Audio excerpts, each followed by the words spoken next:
der Moment sozusagen. Das ist, wenn es einen life-changing Moment gab. Ein Jahr nach einer sehr öffentlichen und schmerzhaften Scheidung hat der deutsche Komiker und TV-Persönlichkeit Oliver Pocher endlich sein Schweigen gebrochen. Seine Enthüllung hat Fans und Kritiker gleichermaßen schockiert.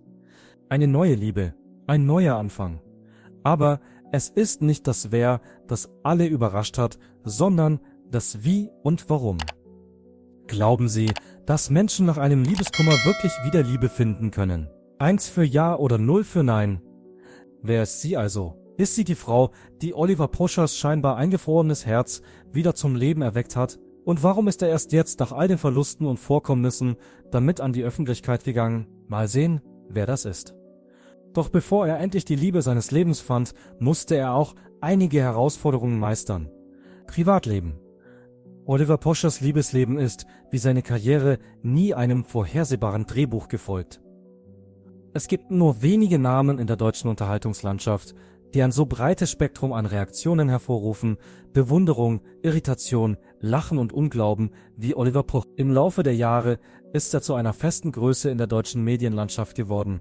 Ein Mann, der mit einem Satz provozieren kann, der Schlagzeilen macht, ohne sich anzustrengen und der dennoch in den Herzen und Köpfen des Publikums präsent ist. Pochers Weg von einem bescheidenen Elternhaus in Hannover in die schillernde, anspruchsvolle Welt des Fernsehens ist nicht nur eine Geschichte von Talent und Timing, sondern auch von Widersprüchen. Er begann ganz bescheiden als DJ auf lokalen Veranstaltungen, ein junger Mann mit einem schelmischen Grinsen und einer scharfen Zunge. Niemand konnte damals vorhersagen, dass dieser scheinbar unauffällige Junge eines Tages zu einer der meistdiskutierten und oft umstrittenen Personen im deutschen Showbiz werden würde. Beruflich erlebte Pocher einen rasanten Aufstieg. Seine Schlagfertigkeit, sein frecher Humor und seine unerschrockenen Improvisationen machten ihn zu einem bekannten Namen. Er moderierte Primetime-Shows, stand auf großen Bühnen und scheute sich nicht, heilige Kühe auf die Schippe zu nehmen. Ob er nun bewundert oder kritisiert wurde, er war nicht zu übersehen. Doch hinter der komödiantischen Maske, hinter den Witzen und Pointen, verbirgt sich eine weitaus komplexere Biografie, eine Biografie, die von Ehrgeiz, Verletzlichkeit und der Sehnsucht geprägt ist, vielleicht mehr als nur an der Oberfläche gesehen zu werden. Es war nicht nur seine Fernsehkarriere, die das öffentliche Interesse weckte. Schon früh wurde Oliver Pochers Privatleben zum Thema der Neugierde, dann der Faszination und schließlich der ständigen Beobachtung. Vor allem seine romantischen Beziehungen begannen sich vor den Augen der Öffentlichkeit abzuspielen und wurden oft zu einer Art nationaler Seifenoper, in der jeder Blick, jeder Kuss und jede Trennung mit fast voyeuristischer Intensität analysiert wurde.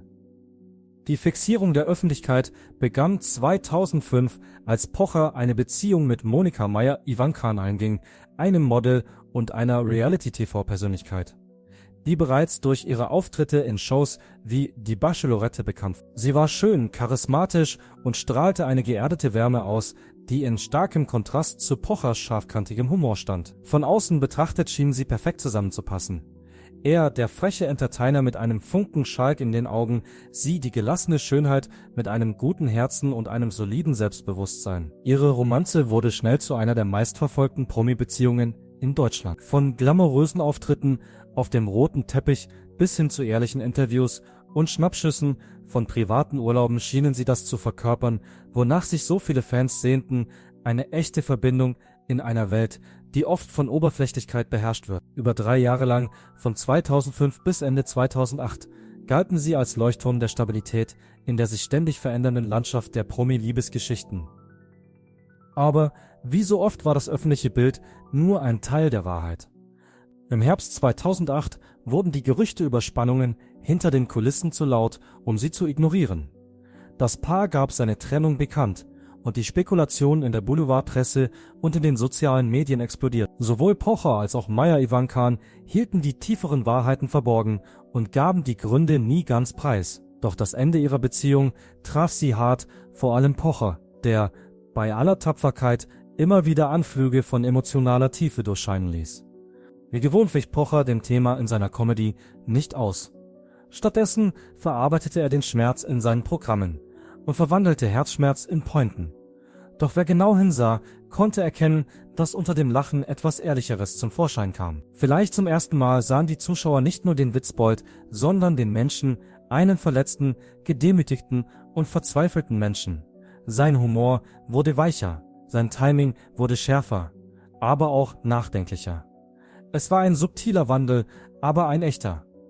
Beruflich blieb Pocher in Bewegung, er blieb im Fernsehen aktiv, experimentierte mit Formaten, nahm die Politik aufs Korn und kommentierte die Absurditäten der Celebrity-Kultur, oft während er sie selbst verkörperte.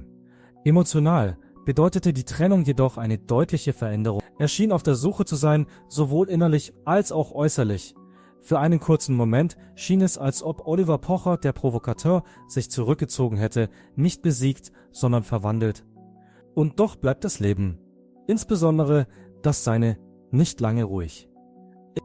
Das nächste Kapitel in seinem Liebesleben kam schneller, als alle erwartet hatten. Dies sollte seine bisher öffentlichste und vielleicht prägendste Beziehung werden. 2008, nur wenige Monate nach seiner Trennung von Monika Meyer-Ivankan, geriet Oliver Pocher erneut in die Schlagzeilen, diesmal am Arm einer Frau, die zu einer der prägendsten Persönlichkeiten seines Lebens werden sollte.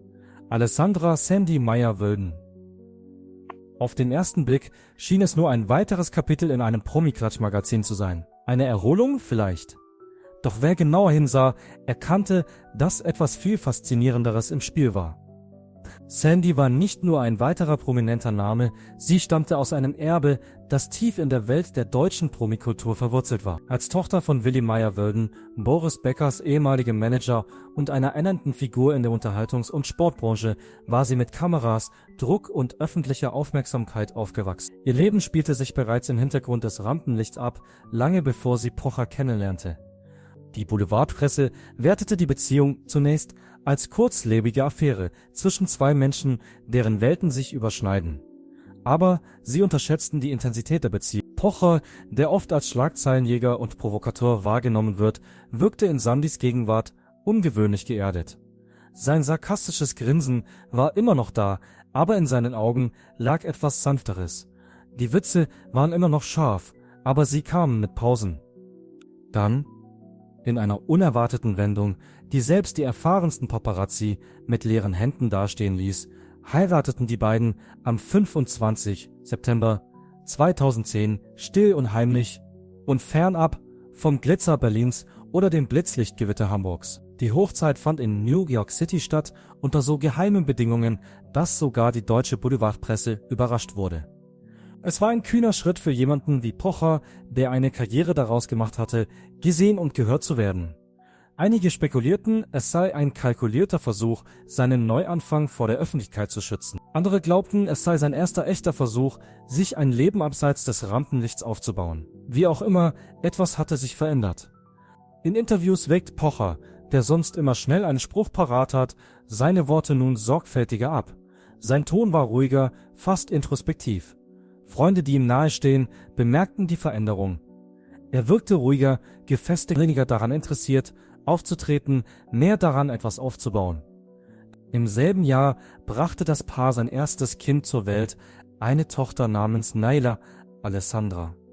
Ihr Name, melodisch und bedeutungsvoll, war mehr als nur eine Kombination von Silben. Er spiegelte eine neue Zärtlichkeit in Pochers Leben wider, eine Zärtlichkeit, die von der Vaterschaft geprägt war, nicht vom Ruhm. Und die Veränderungen hörten damit nicht auf. Im Jahr 2011, weniger als ein Jahr später, brachte Sandy Zwillingsjungen zur Welt, Emmanuel Oliver und Elian Oliver. 3 Kinder in einer so kurzen Zeitspanne. Plötzlich musste der Mann, der dafür bekannt war, die Popkultur auf die Schippe zu nehmen und sich über die Absurditäten des Ruhms lustig zu machen, 3 Babyflaschen balancieren, Windeln wechseln und Vorschulkinder abholen. Diejenigen, die ihn in den Münchner Parks gesehen haben, beschreiben einen anderen Pocher, nicht den Mann hinter dem Mikrofon oder vor der Studiokamera, sondern einen jungen Vater, der einen Kinderwagen schiebt, Nasen-Schulbrote einpackt und versucht, wie alle anderen Eltern auch, herauszufinden, wie er das alles schaffen kann, ohne sich zu verlieren. Für viele, die ihn nur aus dem Fernsehen kannten, war das entwaffnend. Der Mann, der sich einst einen Namen damit gemacht hatte, Kontroversen zu schüren, fand nun einen Sinn in den ruhigen Momenten, in Gute-Nacht-Geschichten, im morgendlichen Chaos und in der einfachen Freude, seine Kinder lachen zu hören. Natürlich verschwand seine öffentliche Persona nicht. Er trat weiterhin auf, persiflierte, nahm Politiker und Popstars gleichermaßen aufs Korn. Aber etwas hatte sich verändert. Und das Publikum merkte, der Kontrast war verblüffend und auf seine eigene Art zutiefst fesselnd der Provokateur, der nachts mit Grenzen spielte und tagsüber eine Schaukel schob. Der Narr mit einer sanften Seite, der Fernsehclown, der auch aufgeschürfte Knie küssen und Rucksäcke tragen konnte. Für die einen ist Pocher dadurch sympathischer geworden, für andere machte es ihn rätselhafter. Gehörte das alles zur Show oder hatte er sich wirklich verändert? Vielleicht liegt die Wahrheit irgendwo in der Mitte. Oliver Pocher war schon immer gut darin, zwischen den Masken zu schlüpfen, vom Moderator zum Kritiker, vom Vater zum Performer. Aber zum ersten Mal in seiner Karriere schien es, als sei eine dieser Masken so weit aufgesprungen, dass etwas Wahres darunter zum Vorschein kam. Ein Mann, der zu wachsen versucht zu lieben, versucht, reifer zu sein als nur die Pointe. Wenn Sie von wahren Geschichten über Heilung und zweite Chancen berührt sind, sollten Sie sich anmelden und die Benachrichtigungsglocke einschalten. Wir haben jede Woche mehr Geschichten wie diese. Schatten hinter. Doch wo Licht ist, gibt es oft auch Schatten.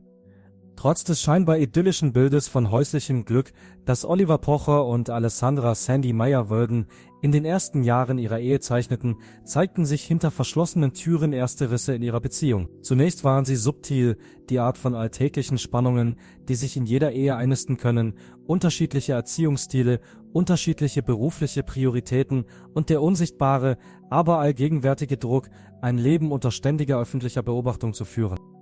Enge Freunde des Paares erzählten später, dass das emotionale Gewicht ihrer unterschiedlichen Welten mit der Zeit immer schwerer geworden war. Sandy, die sich einst vor den Kameras wohl gefühlt hatte, zog sich allmählich aus dem Rampenlicht zurück. Sie konzentrierte sich auf ihre Kinder, ihr Privatleben und die Art von Normalität, die die Unterhaltungswelt nur selten zulässt. Oliver hingegen blieb voll und ganz in seiner öffentlichen Person. Er trat auf, trat regelmäßig im Fernsehen auf und pflegte eine Präsenz, die ständige Aufmerksamkeit erforderte. Was einst komplementäre Rollen waren, entwickelte sich langsam zu einer Quelle von Konflikten. Eine Spaltung zwischen zwei Menschen, die sich in unterschiedliche Richtungen entwickelten. Ein besonders dramatischer Wendepunkt kam 2013, obwohl er von keiner der beiden Parteien bestätigt wurde. In der Presse und in Foren kursierten Gerüchte, dass Pocher ein langfristiges Comedy-Projekt in den Vereinigten Staaten angenommen hatte, angeblich ohne Sandy vorher zu fragen. Ob die Geschichte nun wahr oder übertrieben war, die Spekulationen sprachen für eine tiefere Wahrheit. Die wachsende emotionale und logistische Distanz zwischen ihnen wurde unerträglich. Zu diesem Zeitpunkt war das, was einst wie eine frische, moderne Familieneinheit aussah, jung, energiegeladen und voller Potenzial, unter dem Gewicht unterschiedlicher Werte und divergierender Lebenswege angespannt worden. Am 30. Pontisch Januar 2014 wurde die Ehe offiziell geschieden. Für viele Fans, die die Entwicklung ihrer Geschichte von der stürmischen Romanze bis zur Geburt von 3 Kindern verfolgt hatten, fühlte es sich an, als sei der Vorhang zu früh gefallen. Das sorgfältig aufgebaute Bild von Ausgeglichenheit, Humor und Liebe wurde plötzlich durch Schweigen ersetzt. Keine gemeinsamen Erklärungen, keine Pressekonferenz, nur das juristische Ende eines einst vielversprechenden Kapitels. Doch Oliver Pocher verschwand nicht in seiner Trauer. Er tat das, was er schon immer getan hatte. Er verarbeitete seinen persönlichen Schmerz zu Material.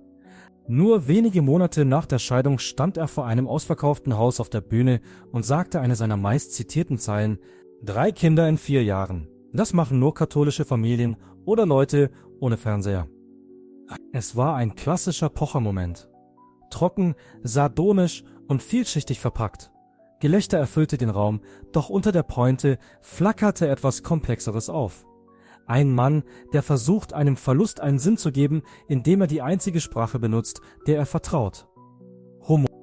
Dieser Satz, gleichermaßen witzig und verletzt, wurde zum Sinnbild für eine neue Phase im öffentlichen Bild von Oliver Pocher. Er war nicht mehr nur der grinsende Provokateur, sondern auch ein Mann, der gestolpert war, der etwas Wertvolles verloren hatte und der, vielleicht mehr als er sich anmerken ließ, noch immer mit den Folgen zu leben versuchte. Nach der schmerzhaften Trennung von Alessandra Meyer-Wölden war zu erwarten, dass Oliver Pocher sich zunächst aus dem Bereich der romantischen Beziehungen zurückziehen würde. Insbesondere stellte er sich als ein Elternteil dar, der aktiv am Leben seiner Kinder teilnahm. Doch das Leben hielt andere Dinge für uns bereit. Außerdem war auf diesen Entwürfen der Name Sabine Lisicki eingraviert, jemand, dessen Leben dem seinen in keiner Weise ähnlicher hätte sein können. Trotzdem schien sie sich für kurze Zeit nahtlos in Poschers chaotisches Universum einzuführen. Fans und Presse waren ebenso schockiert wie die Öffentlichkeit, als Oliver Poscher und die deutsche Tennisspielerin Sabine Lisicki zum ersten Mal offiziell zusammen auftraten. Eine der Comedians, der sich gerne provozieren lässt. Sie ist die selbstbeherrschte Profisportlerin, die für ihren emotionalen Auftritt im Wimbledon-Finale 2013 berühmt ist. Was hat diese beiden Menschen mit so unterschiedlichen Persönlichkeiten zusammengebracht? In Berlin, bei einer Wohltätigkeitsveranstaltung, fing es an wie so oft.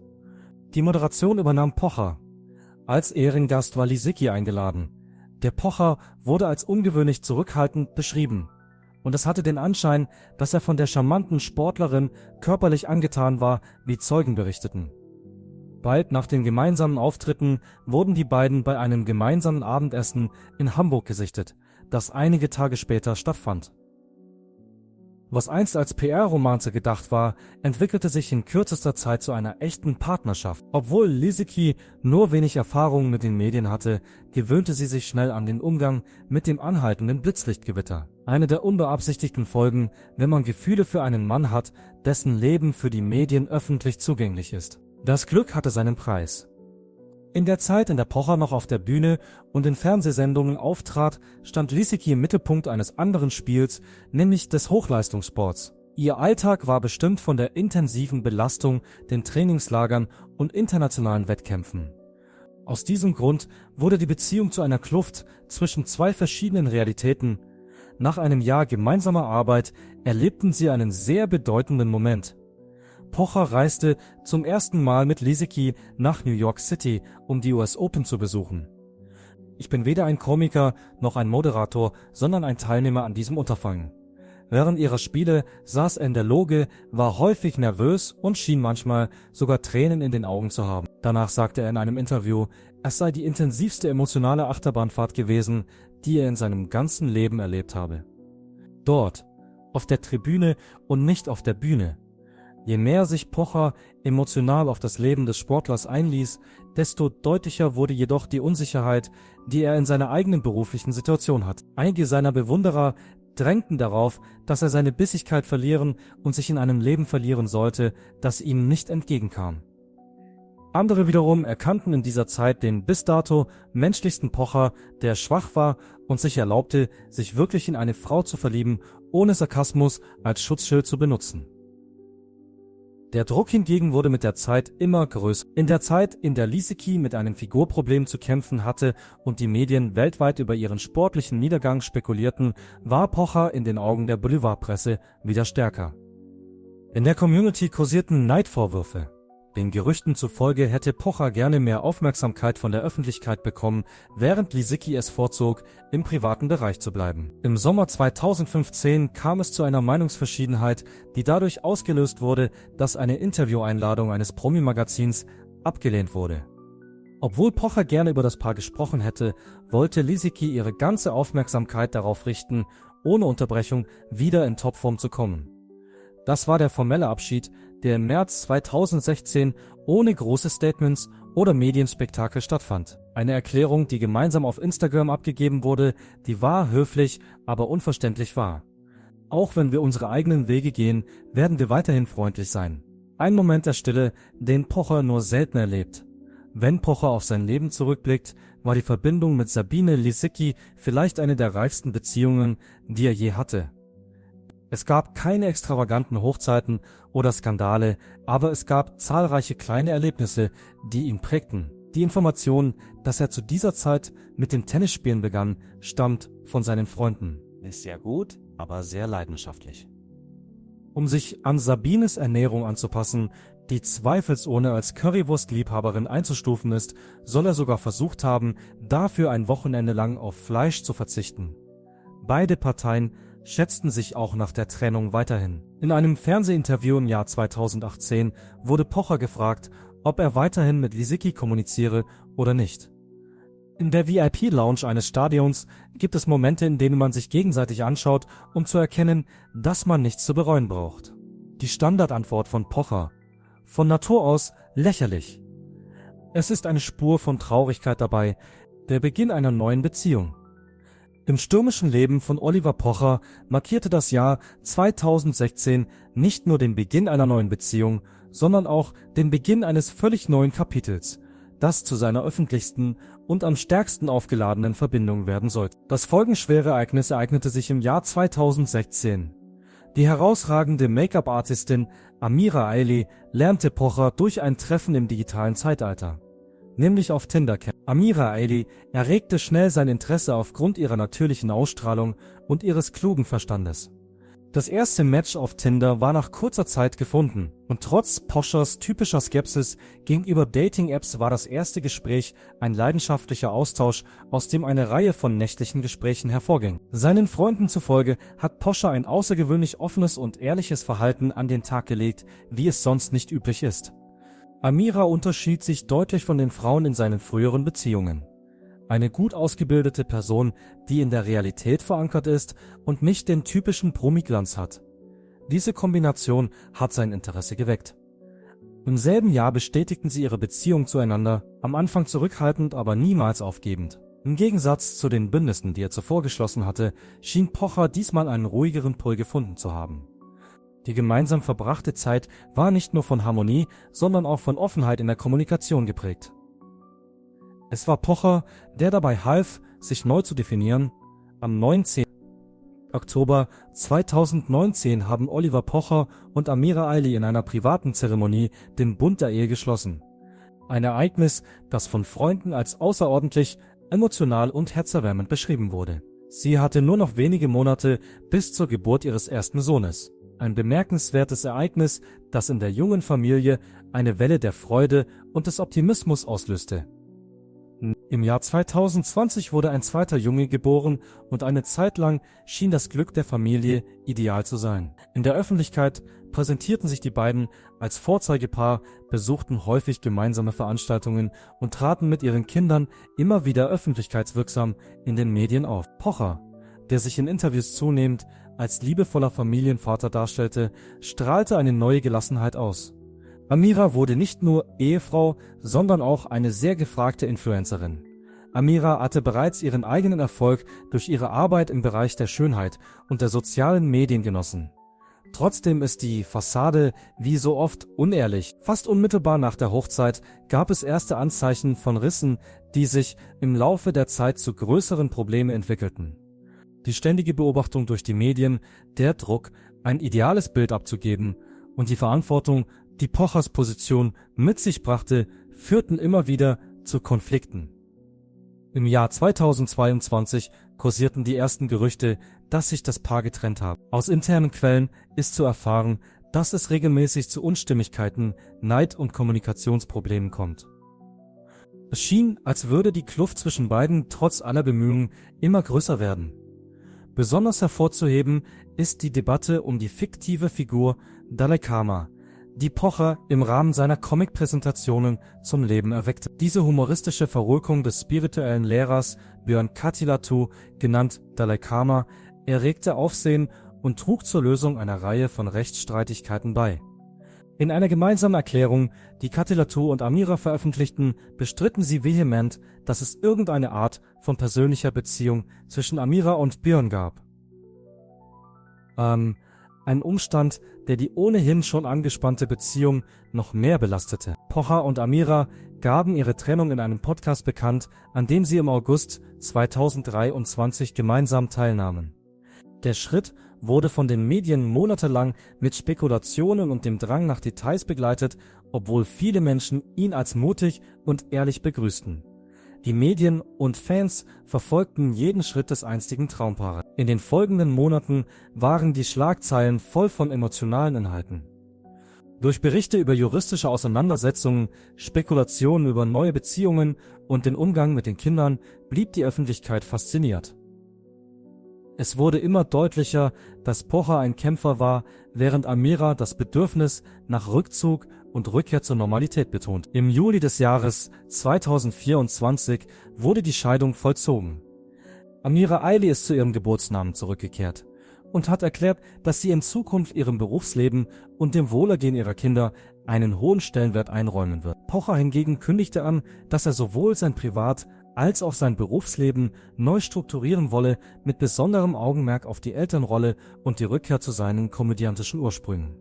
Ein Jahr nach der tragischen und medienwirksamen Trennung von Amira Ailey erreichte Oliver Pocher eine neue Phase, die Phase der privaten Zufriedenheit. Diese neue Phase war von Freude geprägt. Aktuelles Liebesleben. In einem exklusiven Interview, das vor nicht allzu langer Zeit für Schlagzeilen sorgte, äußerte sich der Comedian zum ersten Mal öffentlich zu seinen aktuellen Liebesbeziehungen. Die Theatralik rund um die Trennung und die öffentlichen Auseinandersetzungen scheinen nun hinter uns zu liegen. Es sieht so aus, als sei Pocher außerordentlich ruhig und fast strahlend. Die Worte „Ich habe jemanden gefunden, die Liebe meines Lebens" werden von ihm in einem feierlichen Ton gesagt, obwohl er zu lächeln scheint. Es sei darauf hingewiesen, dass die Frau, die Pochers Zuneigung gewonnen hat, keine Mitarbeiterin aus der Unterhaltungsbranche ist. Sie kommt vielmehr aus einem ganz anderen Universum, in dem es keine Kameras, Ampeln und Gewitter gibt. So definiert Pocher seine Freundin mit funkelnden Augen: Sie ist ein Mensch, der mit beiden Beinen fest im Leben steht, sie ist standhaft, sie ist klug und sie ist voller Herzlichkeit. Dem 47-Jährigen scheint sein Alter nichts auszumachen. Trotz der Tatsache, dass die Dame deutlich jünger ist, überwinden das gemeinsame Verständnis und die tiefe emotionale Verbindung alle Unterschiede. Wir lachen viel miteinander und kommunizieren offen und ohne Masken. Es war, als hätten wir uns schon unendlich lange gesucht. Ich bin ein Pocher. Pocher, der immer noch vorsichtig, aber voller Vorfreude war, kündigte an, dass die nächste große Überraschung schon sehr bald anstehen würde. Wir sind gerade dabei, eine Hochzeit vorzubereiten. Es wird eine Feier geben, die uns beide widerspiegelt. Unkompliziert, umwerfend, aufrichtig. Wenn der richtige Moment gekommen ist, wird jeder wissen, wer sie ist. Pocher blüht auf, als er die Möglichkeit einer wiederauflebenden Ehe und eines normalen gemeinsamen Lebens in Betracht zieht. Freunde, die zur exklusivsten Gruppe gehören, haben gesagt, dass ich eine neue Ebene der Heiterkeit in die sonst so eifrige Unterhaltung gebracht habe. Es scheint, dass Oliver endlich angekommen ist. Er scheint sich so wohl zu fühlen wie seit Jahren nicht mehr. Und er lacht wieder viel. Was für ein vertrauenswürdiger Mensch. Pocher scheint mit Hilfe dieser neuen Liebe über die Schatten seiner früheren Beziehungen hinwegzukommen. Die Art und Weise, wie die Medien über seine Scheidung von Amira Ailey und die damit verbundenen rechtlichen Probleme berichtet haben, hat ihn zwar geprägt, aber nicht irreparabel geschädigt. Das Gegenteil ist der Fall. Es gibt Zeiten, in denen man durch ein Feuer gehen muss, um sich selbst zu finden, sagt Pocher. Im Laufe der letzten Monate hat er auch offen ein größeres Verständnis für die Fehler seiner früheren Zusammenarbeit gewonnen. Er gibt zu, dass er oft zu laut, zu ungestüm und zu ungeduldig war. Trotzdem lerne ich dazu und ich möchte ein besserer Mensch werden. Vor allem für die Menschen, die mir wichtig sind, aber nicht nur für mich selbst. Pocher beweist, dass er ein Mann ist, der in der heutigen Welt sensibel und rücksichtsvoll ist.